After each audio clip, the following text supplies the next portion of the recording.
Muchas gracias por su intervención, doctor Herrera, doctor Guacaneme. Y bueno, un momento para que aprovechen y escaneen, por favor, los que no han hecho, aprovechemos en este momento, mientras invito a mi próximo expositor. Vamos a dar paso a la conferencia Aceleración Digital y Panorama del Comercio Electrónico en América Latina. Para ello le damos la bienvenida a Eric Rincón Cárdenas, director de Think Tank. Adelante, por favor, bienvenido. Verlo aquí.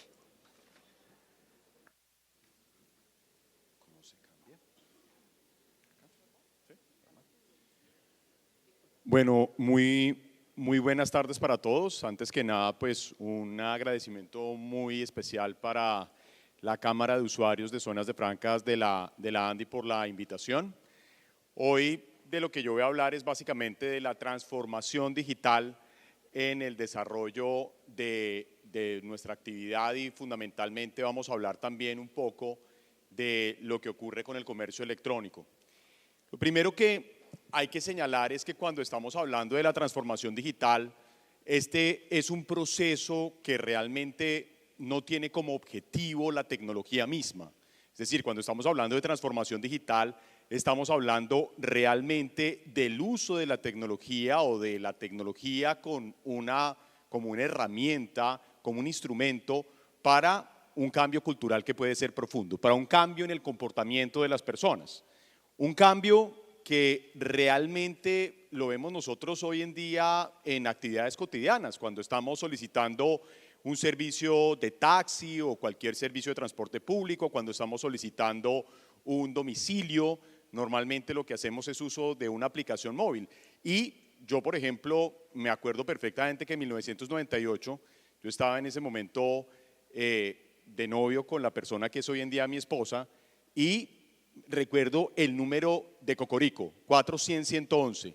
Yo me acuerdo siempre que voy a pedir domicilios del 400-111, pero el 400-111 ya no sirve para nada. Realmente todo lo hacemos a través de aplicaciones móviles. O me acuerdo perfectamente de hace 16 años que estaba saliendo para mi oficina, que quedaba ubicada en la Cámara de Comercio de Bogotá, y pedía un teléfono o pedía un taxi a través de teléfonos verdes, a través de taxis verdes. Taxis verdes era 355-55 y pues me contestaba una señora que se llamaba Miriam. Miriam ya sabía que yo llamaba siempre a las 6:15 de la mañana y ella ya sabía exactamente qué era lo que yo necesitaba y me enviaba un servicio en 5 o 10 minutos. Eso desapareció. Hoy en día nosotros estamos utilizando la tecnología y ese uso intensivo de la tecnología es lo que provoca realmente la transformación digital. La transformación digital es un cambio en el comportamiento de las personas. Y es un cambio que tiene que ver con la realmente importante explosión demográfica que hemos tenido. Es decir, del año 1825, que teníamos 1.000 millones de habitantes, pasando a 1925 con 2.000 millones, y hoy en día que tenemos 8.000 millones de habitantes, pues la tecnología no es una tendencia ni es una moda, es realmente algo que sirve para conectar a las personas y que mejora las condiciones de eficiencia operacional. Entonces, cuando pensamos en la tecnología simplemente como algo accidental, como algo que de pronto puede llegar a ser una tendencia o que puede ser algo chévere, pues estamos equivocados. La tendencia es necesaria para facilitar el intercambio social, el intercambio de las personas. Y hay 4 momentos importantes. Esos 4 momentos importantes caracterizan nuestro tiempo. El primero tiene que ver con que cada vez tenemos más clientes digitales. Es decir, las personas que quieren acceder a diferentes trámites, servicios en la sociedad, son personas que son nativos digitales. Es decir, gente que se ha formado, que ha generado casi que todo su proceso de formación utilizando siempre tecnología. Estamos hablando del uso de medios electrónicos, doctora Vargas. Entonces, ahí estamos hablando de lo que ocurre con la transformación de ese tipo de usuarios. Usuarios que siempre han tenido una experiencia digital y que quieren tener un consumo de bienes y servicios también a través de medios completamente electrónicos. En segundo lugar, es importante hablar de la velocidad del cambio, el agilismo, que es una característica también de nuestra sociedad. Vemos cómo, por ejemplo, el tiempo para alcanzar 100 millones de usuarios en el teléfono fijo fue de 75 años, pasamos al teléfono móvil con 16 años y en la actualidad, o hace unos 6 años, un juego de realidad aumentada que es el Pokémon Go, pues tuvo apenas 25 días para lograr los 100 millones de suscriptores. Ese es un ejemplo de agilismo. Agilismo que no se puede quedar únicamente en el desarrollo de software o en la creación de programas de cómputo, como muchas personas pueden llegar a pensar, que tiene que ver con Scrum y con ese tipo de metodologías. El agilismo es realmente hoy en día un importante, digámoslo así, habilitador de procesos, trámites en todas las organizaciones. En tercer lugar, el uso de tecnologías facilitadoras, lo que conocemos como tecnologías disruptivas, o algunas personas lo mencionan también como tecnologías propias de la cuarta revolución industrial, y ustedes van a ver cómo allí inteligencia artificial, big data, internet de las cosas, blockchain están al orden del día para lograr finalmente soportar muchos procesos, muchos trámites y muchas actuaciones. Por ejemplo, en el tema de Big Data o competencias analíticas, nosotros ya no tomamos decisiones únicamente con analítica descriptiva, ¿sí?, sino que lo hacemos con analítica predictiva o con analítica prescriptiva incluso. Un ejemplo de lo que podría ser modelos de analítica descriptiva. Si yo viajo de aquí, de la ciudad de Barranquilla a la ciudad de Bogotá, hace unos 25 años, lo que tenía que hacer era normalmente comprar un mapa de las rutas de Colombia y lo colocaba al lado en el puesto del copiloto y ahí pues viajaba a través de la ruta nacional hasta llegar a Bogotá. Era pura analítica descriptiva. Hace 15 años apareció Google Maps y Google Maps nos indicaba ya a través de datos y a través de un conjunto de información cuál era la mejor ruta donde no había algún derrumbe, donde podía existir, por ejemplo, algún tipo de choque o incluso donde había un policía. Y eso es analítica predictiva. Y hoy en día utilizamos sobre todo analítica prescriptiva, que la analítica prescriptiva tiene que ver con la definición a partir de los datos y de la inteligencia artificial de cuál puede ser la mejor ruta, cuál puede ser el mejor comportamiento.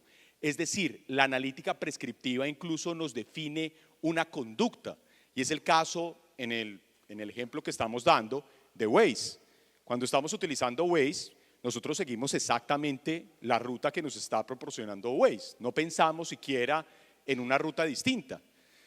Por lo menos a mí en la casa eso es lo que me han enseñado. Cuando salimos de la casa, mi esposa siempre me dice que pues si tengo puesto Waze para llegar, nosotros vamos mucho a Sopó, entonces pues yo a veces manejo los fines de semana y ella me dice, ¿usted ya puso Waze? Yo siempre le digo, no, pues no lo pongo porque yo me sé la ruta. Me digo, no, por favor, estaciónese, ponga Waze y hágale caso a Waze. Y yo le dije, pero si yo me sé la ruta, ¿por qué le tengo que hacer caso a Waze? No, porque Waze es más inteligente que usted. Y no tengo la menor duda de que Waze es más inteligente porque tiene un conjunto de datos mucho más amplio y porque tiene además de eso unas funciones analíticas que son mucho más profundas.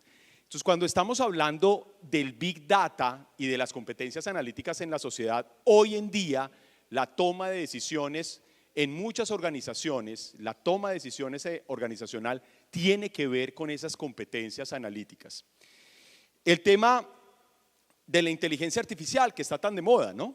Es un asunto que resulta hoy en día bastante relevante con ocasión de toda la tendencia que ha proporcionado ChatGPT.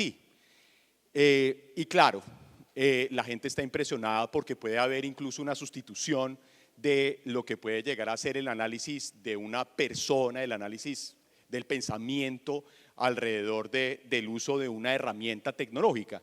Y yo creo que ahí tenemos un comportamiento como exagerado, por lo menos en Colombia. Yo soy abogado, entonces el otro día le pregunté a ChatGPT cosas que tienen que ver con análisis de derecho y ChatGPT fue impreciso, mentiroso y desactualizado. Entonces, cuando uno se fija en por qué ChatGPT tiene ese comportamiento en el análisis del derecho, resulta que, por ejemplo, en el derecho, la mayoría de las fuentes que tienen que ver con temas jurídicos no se encuentran completamente digitalizadas. ChatGPT, además de eso, va hasta el 2021 y pues ChatGPT es una herramienta que se encuentra todavía en una fase experimental, que está en una fase, digámoslo así, de crecimiento desde el punto de vista de su desarrollo tecnológico. Seguramente más adelante ChatGPT puede tener una función sustitutiva de algunos de los análisis que pueden hacer abogados. Pero el punto es, nos tenemos que preparar, por ejemplo, frente a lo que va a ser el desarrollo cada vez más avanzado de inteligencia artificial. La inteligencia artificial incluso, lo decía Sam Altman hace apenas unos 2 o 3 días en el Congreso de los Estados Unidos, el creador de ChatGPT, decía, mire, la inteligencia artificial tiene que ser regulada, tiene que existir unos parámetros regulatorios porque puede llegar a tener problemas incluso desde el punto de vista del desarrollo de la fuerza laboral. Las tecnologías facilitadoras son un componente de este elemento de transformación. Y hay un cuarto importante elemento a tener en cuenta en la sociedad en la actualidad, y son los nuevos modelos de negocio. ¿Cuáles son esos nuevos modelos de negocio? Sobre todo los que tienen que ver con la denominada economía o con las economías colaborativas, que permiten desintermediar actores tradicionales y que permiten normalmente el encuentro entre el oferente y el demandante de bienes y servicios. Y algo interesante, nosotros hemos estado acostumbrados desde el punto de vista estratégico, o estuvimos acostumbrados durante los 80 y los 90 a formular prácticamente toda la estrategia ubicando en el centro de la definición estratégica a el producto o el servicio. Esa es la escuela de Porter, Michael Porter nos enseñó eso, y ese era el gran paradigma, ubicar en el centro de toda la definición estratégica del producto o del servicio. Y hoy en día lo que realmente es necesario tener en cuenta es al usuario, al consumidor y a su expectativa dentro del centro del desarrollo estratégico. Eso es lo que hacen los nuevos modelos de negocio. Esos nuevos modelos de negocio proponen que el consumidor sea quien realmente tiene digámoslo así, el protagonismo desde el punto de vista estratégico. Y allí vemos como, por ejemplo, Airbnb ubica, digámoslo así, en el centro a quien está realizando cualquier actividad de hospedaje o, digámoslo así, que necesita quedarse durante alguna estancia en algún lugar fuera de la ciudad. Uber, ¿sí? Yo por ejemplo salgo mucho de la Universidad del Rosario en el centro de Bogotá, que eso es calle 14, número 625, cuando uno sale a las 6, 8 de la noche, 6 de la tarde, pues no hay nadie que lo pueda recoger, usted ya puede colocar en Uber cuál es su destino y efectivamente el respectivo pues Uber llega a tiempo y no le importa si uno va para el norte, va para el sur o para donde vaya, porque cuando uno para un taxista en Bogotá lo primero que le preguntan a uno es para dónde uno va y ese tipo de cosas desaparecieron. Y miren ustedes cómo el usuario, el cliente, las expectativas del respectivo consumidor son las que se sitúan en el centro en temas tan interesantes como Spotify o como Netflix, que es un desarrollo donde se ubica en el centro al cliente, la necesidad del cliente. Por ejemplo, al doctor Jorge Salamanca le gusta mucho el merengue ochentero, ¿sí? Entonces, hace algunos años a él le tocaba comprarse en discos Bambuco o discos La Rumbita el CD respectivo de merengue. Y resulta que ese disco o ese tenía más o menos unas 14 o 16 canciones, ¿no? 14 o 16 canciones que normalmente el lado A era un lado más o menos bueno, el lado B lleno de canciones experimentales o malas y le tocaba a uno comprar el disco. ¿Cuánto costaba ese disco? Ese disco costaba exactamente hace, no sé, 20 años, 44.000 pesos. Si ustedes lo indexan hoy en día, eso sería más o menos unos 65.000 pesos, 70.000 pesos. Eso era lo que costaba un disco en mi época o de vinilo o en un CD. Hoy en día, y esto nos lo enseñó incluso el P2P, la posibilidad de compartir archivos de computador a computador, si yo quiero escuchar una canción, la canción que me guste, no sé, un merengue de Wilfrido Vargas, doctor Salamanca, si quiero escuchar una canción de Wilfrido Vargas, lo puedo hacer bajando canción por canción. Y fíjense ustedes cómo los artistas musicales dejaron de vender álbumes para vender sencillos. Y lo que venden son conciertos y lo que venden es imagen. El paradigma incluso de la industria musical cambió por completo. Lo mismo que el paradigma de la televisión. O sea, aquí todavía es increíble que algunos ministros apenas hace 8 años seguían diciendo que era importante colocar la tercera concesión de un canal privado de televisión cuando ya nadie ve televisión pública. Todo el mundo ve streaming, todo el mundo ve contenidos digitales de manera completamente distinta a la provisión de un canal de televisión. Yo recuerdo, en este tema de la televisión, que hace apenas unos 35 años, yo llegaba a la casa angustiado, aceleradísimo del colegio, porque los lunes y los miércoles a las 4 de la tarde daban Los Magníficos, ¿sí? Que algunos de ustedes, la mayoría, vieron Los Magníficos. Entonces, Los Magníficos lo daban los lunes y los miércoles a las 4 de la tarde. Y resulta que si el bus se varaba, si el bus tenía algún tropiezo con el tráfico de Bogotá, uno llegaba tarde y se perdió un capítulo de Los Magníficos. Hoy en día, si a mí me diera la gentileza de ver el maratón de los 67 episodios que se hicieron de Los Magníficos a través de Netflix, lo podría hacer y podría demorarme 2 fines de semana o una semana completa viendo ese maratón. Eso es posible porque se sitúa en el centro la expectativa y la necesidad del consumidor. Entonces, hemos cambiado por completo incluso la forma en la que se ve la industria de contenidos digitales, todo lo que tiene que ver con televisión, todo lo que tiene que ver con música. Y yo el otro día hice un oso impresionante.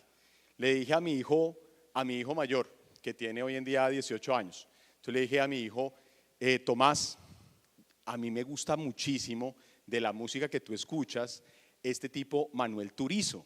¿Por qué no hacemos una cosa? Vayamos y compremos el disco.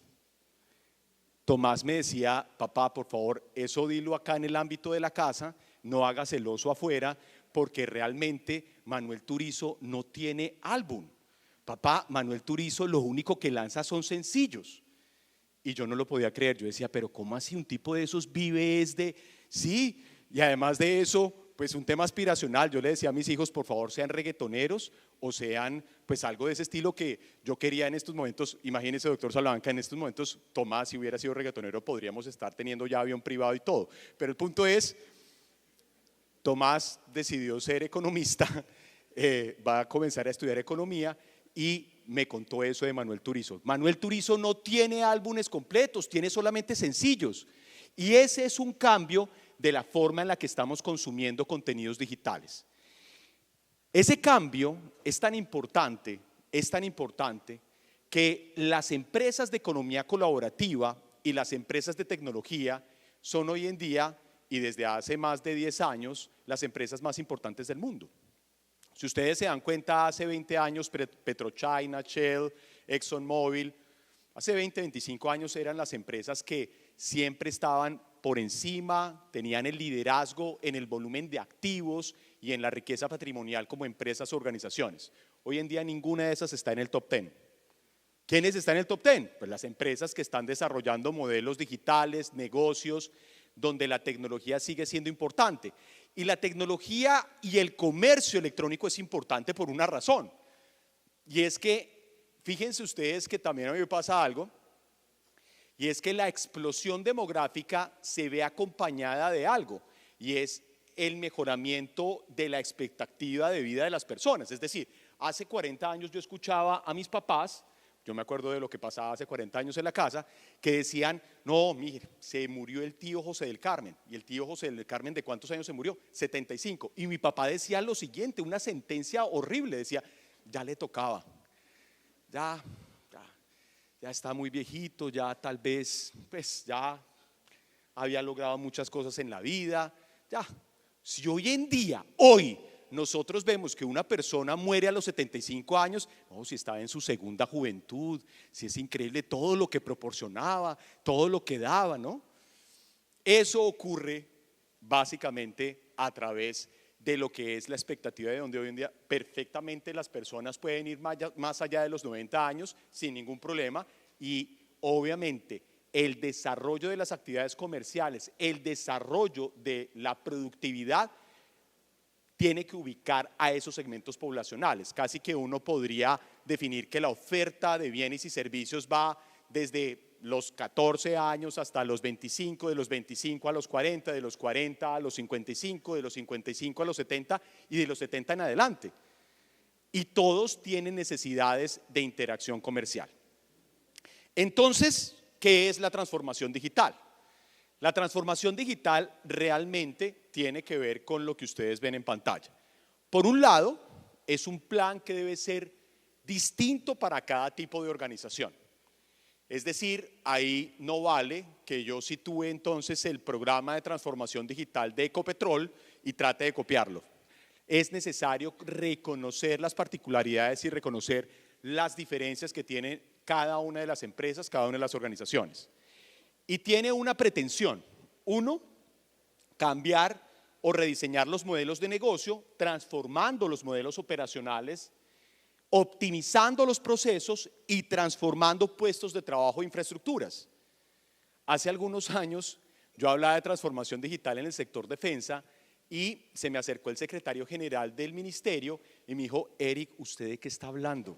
No, yo estoy hablando de que hay que trabajar en la digitalización, en la virtualización de diferentes procesos, trámites, documentos, vamos hacia el uso de los medios electrónicos. Y él me decía: aquí la gente está asustada porque piensan acá que vamos a votar un poco de gente, por favor cambie el discurso. Y pues tenía en algo razón, y es que si yo no formo, y por eso es importante el tema de la transformación de puestos de trabajo e infraestructuras, si yo no formo a las personas para que puedan ahora desarrollar tareas digitales o frente a sistemas de información, lamentablemente sí voy a tener una salida de buena parte de la fuerza laboral. Eso es algo que propone la denominada inteligencia artificial, y por eso es tan importante que nosotros incluso tengamos una profunda reflexión sobre las competencias o las capacidades que tiene el recurso humano con el que contamos, o cómo debemos formar esas competencias y capacidades hacia el inmediato futuro. Yo tengo una oficina de abogados en Bogotá y pues antes teníamos 2 paralegales que ya no tenemos. ¿Y por qué ya no tenemos los paralegales? Porque es suficiente, hay más de 8 inteligencias artificiales creadas en el mercado que permiten emular lo que sería el resultado de un paralegal de una persona que está haciendo esa investigación jurídica y lo hace con mayor precisión, con menos costos y con mayor rapidez. Entonces, cuando estamos transformando puestos de trabajo, es importante pensar en mejorar las competencias. Y este tema de la inteligencia artificial o el tema de la tecnología no es que, no, mi decisión es no hacerlo. Hace exactamente 20 años yo iba muchísimo al edificio Murillo Toro en Bogotá, ahí donde queda lo que hoy en día es el Ministerio de las TICs, y en ese edificio de piso a piso había un patinador que llevaba memos físicos en papel de un piso a otro. ¿Uno podría entender que hoy en día alguien que desarrolle esa labor operacional se justifica? No, hay que mejorar sus competencias, hay que transformar esos puestos de trabajo. ¿Y cuál es el enfoque? Centrado en el cliente. Ya no estamos en la teoría de Michael Porter, muy interesante, dominó la estrategia organizacional durante 30 años, hoy en día estamos centrados en el cliente, buscando por supuesto la eficiencia operacional y sobre todo dándole valor a los datos que permiten desarrollar los negocios. Hoy en día nosotros estamos trabajando sobre todo con datos y ya menos con documentos. ¿Cuál es el objetivo? El crecimiento y la mejora del beneficio y el uso de unas tecnologías que pueden llegar a ser simplemente facilitadoras. La tecnología es una herramienta. ¿Qué tipo de tecnologías? Móviles, cloud, todo lo que tiene que ver con redes sociales, todo lo que tiene que ver con competencias o mejoramiento de las competencias analíticas, la seguridad o la ciberseguridad, los temas de Internet de las cosas y por supuesto los temas vinculados a la inteligencia artificial. Si esto, digámoslo así, no es suficiente, muchos dirán no, pero es que hace poquito nos mencionaban que las aduanas todavía tienen unos rezagos muy fuertes en lo que tiene que ver con la implementación tecnológica y que todavía hay mucho papel situado en la aduana. Y eso tiene que ver con que hay algunas normas que todavía no se han desplegado completamente en Colombia. Esta ley es una ley que tiene ya 24 años de desarrollo, la ley 527 de 1999, y es denominada como Ley de Comercio Electrónico. Esa ley define cómo se pueden desarrollar operaciones comerciales utilizando medios electrónicos con todas las consecuencias jurídicas, porque uno de los grandes problemas también que sucede en nuestra sociedad es que consideramos que los medios electrónicos no pueden tener la misma capacidad o eficiencia jurídica que los medios físicos o convencionales. Casi que cuando estamos acostumbrados a utilizar documentos, el documento tiene que estar en papel, tiene que estar firmado, tiene que tener la intervención de un notario, sello seco, sello húmedo, para que sea realmente válido. Y lo que nos está proponiendo la equivalencia funcional, o lo que nos está proponiendo la Ley 527 desde hace 24 años, es que el desarrollo de las operaciones por medios electrónicos tengan todas las consecuencias jurídicas. Nuestro conferencista que precedió hablaba, todos eran alumnos de él, ¿no? ¿Cierto? Muy bien. Yo tengo acá un alumno, sí, un alumno, uno nada más. Sí. ¿Cómo? Es Jorge de Salamanca. Entonces tengo un alumno nada más, pero bueno, espero tener muchos más alumnos cuando llegue a ese momento. Pero el punto central es que el doctor Jorge recordará que cuando estamos hablando de los medios electrónicos, la eficiencia o la eficacia jurídica está antecedida por un importante principio, que es el principio de equivalencia funcional. La equivalencia funcional lo que significa es que todo lo que yo hago a través de medios físicos o convencionales, ahora lo podré hacer a través de medios electrónicos con las mismas consecuencias jurídicas. Y ese es un desarrollo que está hecho desde 1999. Algo interesante, durante la primera parte de aplicación de la Ley 527, el que le metió toda la mano, todo el impulso para desarrollar la Ley 527 fue el gobierno. El desarrollo de gobierno electrónico durante esa época fue muy interesante. Todos los esquemas de supervisión, todos los esquemas de inspección, control y vigilancia se desarrollaron por medios electrónicos. INVIMA sacó certificado sanitario en línea, un montón de entidades desarrollaron sus modelos de actuación administrativa por medios electrónicos. Pero eso se apagó por allá como en el 2010, 2012, y ahí comenzó el desarrollo del comercio electrónico, un comercio electrónico donde realmente los diferentes comerciantes se dieron cuenta de que era posible y necesario utilizar canales transaccionales electrónicos. O sea, esa fue la realidad a partir del 2012, y vean ustedes que hace 7 años nadie hablaba de Rappi, hoy en día nuestro unicornio, nadie hablaba de Avi, una empresa PropTech, hoy en día también unicornio. Ese tipo de desarrollos es de los últimos 7, 8 años. 7, 8 años en los que ha sido muy activo el desarrollo del comercio electrónico. Pero había empresas, había organizaciones que se situaban en 2019, en 2020 y decían, no, este tema de la virtualización, de llevar a medios electrónicos trámites, procedimientos, actuaciones, lo vamos a desarrollar en unos 5 años. O sea, está en el mediano plazo. Y llegó marzo de 2020, alguien se comió un murciélago en alguna ciudad de China y el mundo cambió. Lo que tenían que hacer en 5 años, algunas empresas tuvieron que hacerlo en 5 días. Y las que tuvieron además de eso necesidad de garantizar como un imperativo de supervivencia la transformación digital, lo hicieron máximo en 5 meses. El 10% del comercio en Colombia se encontraba preparado en marzo de 2020 para el uso de medios electrónicos, pero había un 90% que no. Había un 90% que no estaba preparado. Dicho eso en su momento por quien era el ministro de Comercio, José Manuel Restrepo, que no fue alumno mío, pero yo sí fui alumno de él. Entonces, ojo, en el punto central del desarrollo del comercio electrónico es importante tener en cuenta que hay 2 posibilidades de desarrollo. Y esto es muy interesante en el desarrollo de la operación de las zonas francas. Por un lado, la desmaterialización. Nosotros creemos ser súper modernos, súper digitales, porque escaneamos papeles. No, yo hago una cosa increíble, y es que cuando llega alguien a mi oficina, yo escaneo. Y ya tengo eso en un sistema de gestión documental. Eso no es realmente ir hacia el modelo electrónico de la operación. Lo que debe realmente provocar un cambio es la inmaterialización.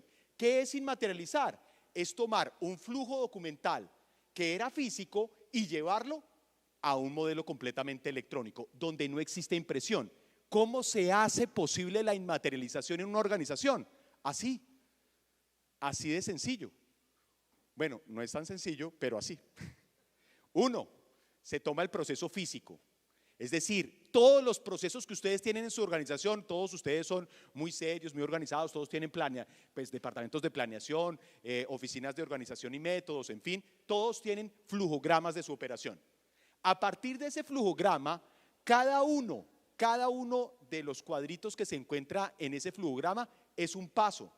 Y cada uno de esos pasos lo pueden llevar al análisis del comportamiento de las manifestaciones de equivalencia funcional que están desarrollados en la Ley 527.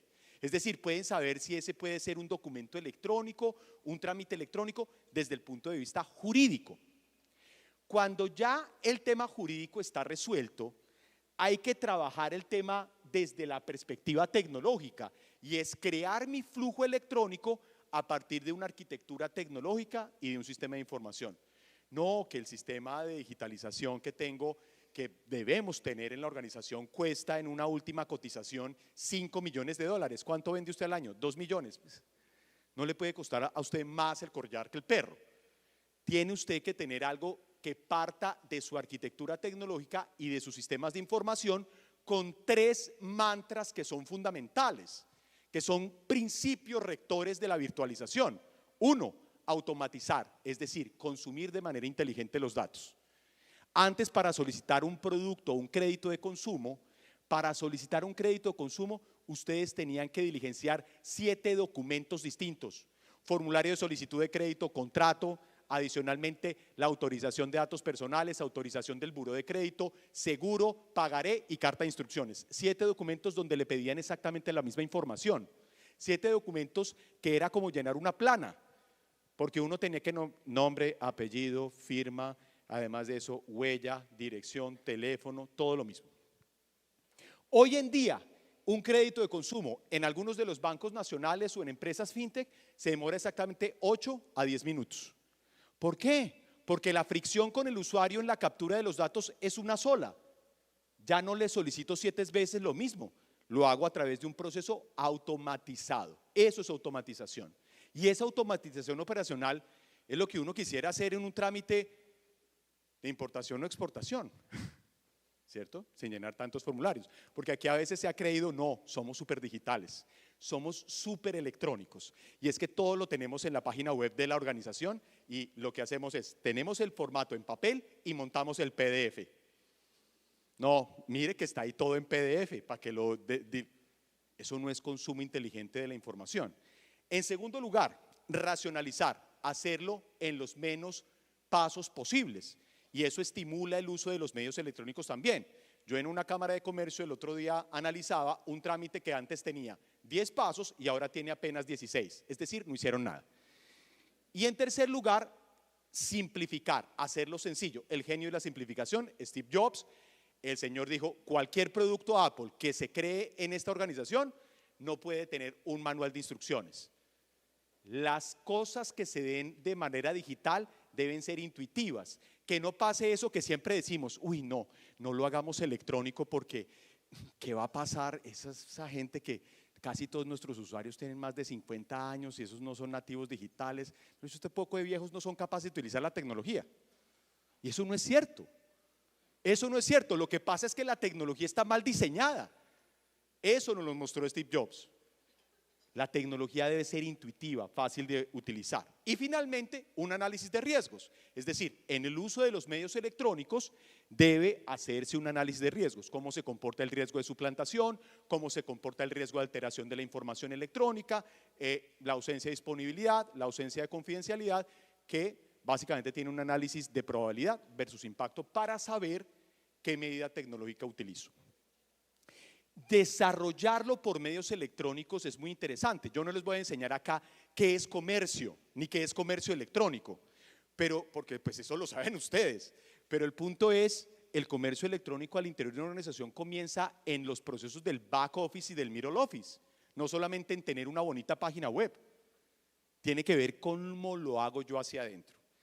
Y esto tiene que ver mucho con la operación, digámoslo así, aduanera. Este es un modelo que es un modelo presentado por la DIAN, no es mío, aquí hay que decir que esta es una presentación de la DIAN, donde ellos plantean cuál debería ser el modelo de e-commerce en el flujo de ingreso de mercancías en zonas francas. ¿Sí? Es claro que el decreto 1655 y que la resolución 46, ¿sí son esos? Sí, bueno, sí, 1655 no, la embarré. Bueno, ese decreto, el decreto 1655 y que la resolución 046 necesitan ser de alguna manera modificados para que el desarrollo del comercio electrónico desde una zona franca tenga un mejor impulso y un mejor desarrollo. Bien, y aquí viene lo que ellos están proponiendo, por ejemplo, desde la perspectiva de el flujo de salida en las zonas francas, y preguntándole a un amigo que fue un alumno mío, que es alumno mío, así como decía nuestro predecesor, él me decía lo siguiente, nadie va a saber que esto él lo dijo. Uno, un tema muy importante, cuando estamos hablando del comercio electrónico en zonas francas va a ser necesario, y efectivamente por ahí en el año 2021 el Ministerio de Comercio propuso un decreto que permitía reglamentar la posibilidad de despachos al por menor vía courier, que hoy en día no es posible. Ese decreto está por ahí durmiendo el sueño de los justos, incluso el 23 de marzo pasado, desde la Cámara de Usuarios de Zonas Francas, se le hicieron unos comentarios al Ministerio de Comercio para que lo tuvieran en cuenta en la eventual reactivación de ese proyecto o en esa iniciativa. En segundo lugar, algo muy importante para el desarrollo del comercio electrónico desde zonas francas, el control aduanero. Pensar en hacer o exigir vía control escáner, es decir, que el control sea vía escáner para el 100% de los envíos, por lo menos con la tecnología presente es una completa, pues es completamente ilógico, es decir, es irrealizable en la actualidad. Habría que realmente hacer una inversión muy fuerte, que yo me acuerdo que hace muchos años estamos hablando de la modernización aduanera, de la necesidad de modernizar las aduanas, y pues al parecer todavía no ha sido completamente posible. En tercer lugar, algo muy importante, reglamentar la logística desde el punto de vista inverso, tanto para garantías como para reparaciones, con tecnología que permita el control aduanero y el intercambio de información entre el usuario operador de la zona franca y la DIAN, es decir, que haya interoperabilidad aduanera real. Y finalmente, algo muy importante, voluntad política. Este tema pues hace que, por ejemplo, operadores como Amazon, como Mercado Libre, que son tal vez de los más importantes actores del comercio electrónico, pues puedan eventualmente ver a las zonas francas como un desarrollo de su operación a través de certificaciones de operador económico autorizado. Ese tipo de cosas habilitarían mejor nuestro desarrollo del comercio electrónico y mostrarían que las zonas francas son muy importantes en un momento que es crucial para nuestro país, pero no solamente para nuestro país, para la humanidad. Digital ya no es una posibilidad, es una necesidad. Muchas gracias.